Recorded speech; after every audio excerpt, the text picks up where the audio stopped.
Hello दोस्तों, आज मैं आपको बताऊंगा कि हमारे हुक्मरानों के साथ साथ हमारी अवाम भी कितनी करप्शन करती है और सोलर के नाम पर हमें कैसे लूट रही। आज की वीडियो में वो तमाम बातें आपको बताऊंगा जो मेरे बरसों के तजुर्बे और सैकड़ों लोगों की सोलर लगवाने के बाद की राय पे मुश्तमिल है। ये वीडियो देखने के बाद आपको उन तमाम बातों का पता चल जाएगा जो आपको सोलर लगवाने पहले ध्यान में रखनी होती हैं और उसके बाद कोई भी फ्रॉडी आपको चूना नहीं लगा सकेगा। मेरा मतलब आपके खून पसीने से कमाए हुए पैसे बर्बाद नहीं होंगे। बस आपने वीडियो को गौर से देखना है और उसको फॉरवर्ड नहीं करना। तो दोस्तों, सबसे पहले हमें मसाइल क्या आते हैं, इनको मैंने 4 हिस्सों में तकसीम किया है। नंबर 1, हमें कौन सा सोलर सिस्टम लगवाना चाहिए, AC या DC। अगर इनके अलावा आपका कोई भी सवाल हो तो आप कमेंट बॉक्स में सवाल कर सकते हैं। आपके सवालों के वो जवाब आपको मिल जाएंगे जो आपको यकीनन बहुत फ़ायदा दिला सकते हैं। तो सबसे पहले बात करते हैं कि कौन सा सोलर सिस्टम लगवाना चाहिए। इसका जवाब बहुत आसान है कि हमें एक अच्छा DC सिस्टम लगवाना चाहिए। इस बात के समय में सवाल आ रहा होगा कि सारे लोग तो AC सिस्टम लगवाने हैं और इसी को लगवाने का बोलते भी हैं। तो यहाँ से शुरू होता है फ्रॉड नंबर 1। कैसे हमें AC सिस्टम के गुलामी में डाल दिया गया है और DC सिस्टम क्यों बेहतर है, इस पर एक अलग से वीडियो बनाऊंगा और इसमें आपके कमेंट में दिए गए सवालों के जवाब भी दूंगा इंशाल्लाह। तो दोस्तों, अभी के लिए आपके सवाल का जवाब है कि अगर आपका लोड कम है, जैसे पंखे, लाइटिंग, कूलर वगैरह, तो आपने DC सिस्टम ही लगवाना है। चाहे आपको दुकानदार लाख समझाए, ऐसा ही होता है कि आप लेने को जाते हैं और लेकर कुछ आ जाते हैं, जिसका आपका खर्चा भी ज़्यादा आता है और आपको फ़ायदा भी ज़्यादा होता है। AC सिस्टम कम खर्च वाला भी लाखों में लगता है और सिर्फ दिन के वक्त लोड चला सकता है। रात को या आपको बहुत ज़्यादा खर्चा करके महंगी बैटरियाँ लगानी पड़ती हैं या वापटा पे शिफ्ट होना पड़ता है, जिससे आपके बिल्स में कोई ख़ास फ़र्क नहीं आता है। जबकि अगर DC सिस्टम होगा तो कम खर्चा पर ज़्यादा टाइमिंग आपको देगा और नॉर्मल बैटरी जैसे 27 प्लेट वाली कोई भी हो, वो आपको अच्छी टाइमिंग वाला बैकअप दे सकती है। नंबर 2, हमें सोलर प्लेट्स कौन सी लेनी चाहिए। नंबर 3, हमें इन्वर्टर कौन सा लेना चाहिए। नंबर 4, दुकानदार हमें कैसे बेवकूफ़ बनाते हैं और इनसे कैसे बचना चाहिए। तो दोस्तों, तमाम बातों को गौर से समझ लेना है, इससे आपका बहुत फायदा होने वाला है। याद रखिए, हमें हमेशा एक अच्छा DC सिस्टम लगवाना चाहिए, लेकिन कम इल्मी वजह से हम हमेशा ज्यादा एनर्जी इस्तेमाल करने वाला AC सिस्टम लगवा लेते हैं। इससे हमारी बैटरी लाइफ और सोलर लाइफ पे असर पड़ता है और हम सिर्फ दुकानदार के कहने पे AC सिस्टम लगवा लेते हैं, जिससे हमें फ़ायदा तो होता है मगर वो ज़्यादा देर पा नहीं होता।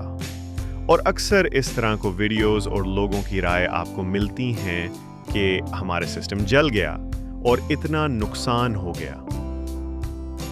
तो कोशिश करें एक बार ही तमाम घर को DC पे कन्वर्ट कर दें या आहिस्ता आहिस्ता अपना लोड पे चलने वाला सामान जैसे फ्रिज, इस्त्री, AC और लाल पंप वगैरह, उन सब को DC में कन्वर्ट करें और देर पा फायदा हासिल करें। याद रखें, DC सिस्टम अगर वापदा पे भी चलाएं तो बहुत कम लोड लेता है और इसका बिल AC सिस्टम के मुकाबले बहुत कम आता है। और DC सिस्टम आपकी एनर्जी का अपग्रेड वर्जन है। पूरी दुनिया इस वक्त DC पे कन्वर्ट हो रही है और हम हमेशा पुरानी चीज़ों के पीछे भागते रहते हैं। इसलिए DC सिस्टम लगवाना चाहिए। लेकिन आप अगर AC सिस्टम ही लगवा रहे हैं तो अब सवाल पैदा होता है कि इन्वर्टर कौन सा लेना चाहिए। तो दोस्तों, AC सिस्टम के लिए हमेशा लोकल इन्वर्टर ही लेना चाहिए। ये कंपनी के इन्वर्टर के पीछे भागना बंद कर दें और अपनी मार्केट को बिजनेस भी दें और साथ कम खर्च पे दोबारा रिपेयर हो जाने का फ़ायदा भी हासिल करें, क्योंकि अगर कंपनी का इन्वर्टर जल गया तो आपको लग पता जाएगा और जितने का देसी इन्वर्टर नया मिल जाता है उससे कहीं ज़्यादा पैसे लग जाएंगे, मगर आपका कंपनी का इन्वर्टर ठीक होकर भी वैसा नहीं चलेगा। आजकल बहुत से लोग बहुत अच्छे देसी इन्वर्टर्स बना रहे हैं। आप अपनी तसल्ली करने के बाद कोई भी इन्वर्टर खरीद के इस्तेमाल करें और कंपनियों के फ्रॉड में ना आए। हमारा अलमिया ये है कि हम अंग्रेज़ों की बनी हुई महंगी चीज़ों को अच्छा समझते हैं और वही चीज़ हमारे अपने मुल्क में अगर कोई सुस्ती बना कर दे रहा है तो हम कहते हैं ये लोकल है और जल्दी ख़राब हो जाएगी। मैं आपको बता दूं कि कोई भी गारंटी वारंटी आपके इन्वर्टर को किसी गलती की वजह से ख़राब होने से नहीं बचा सकती। इन्वर्टर कंपनी का हो या लोकल हो, कभी भी बना किसी गलती के नहीं ख़राब हो सकता। आपने सिर्फ वो गलती नहीं करनी और कोई भी इन्वर्टर आप इस्तेमाल कर सकते हैं। अब एक सवाल ये आता है कि हमें सोलर प्लेट्स कौन सी लगानी चाहिए। ओके दोस्तों, इस सवाल के जवाब पहले बता दूं कि हमारे अपने दुकानदार हजरात को शायद मेरी बात बुरी लग जाएगी, क्योंकि मैंने अभी इन्वर्टर के नाम पर अपनी मार्केट को तरजीह दी है और साथ इसकी वजह भी बताई है। मगर मुझे ये इस सवाल का जवाब भी ईमानदारी से देना है और अपने सुनने वालों को वो सच बताना है जो हमारी मार्केट वाले लोगों को नहीं बताते। दोस्तों, हमें सोलर प्लेट हमेशा नॉन बाइफेशियल लेनी चाहिए, यानी सिंगल ग्लास वाली, और वजनी प्लेट ढूंढ कर लेनी चाहिए। ये जो मार्केट में नया ट्रेंड चलाया जा रहा है कि ये कंपनी की सोलर प्लेट लो या ये ब्रांड नया आया है, इसका फलां वर्जन है, ये सबसे अच्छी हैं, इस तरह की तमाम बातें फ्रॉड हैं और आपके पैसों का ज़या है।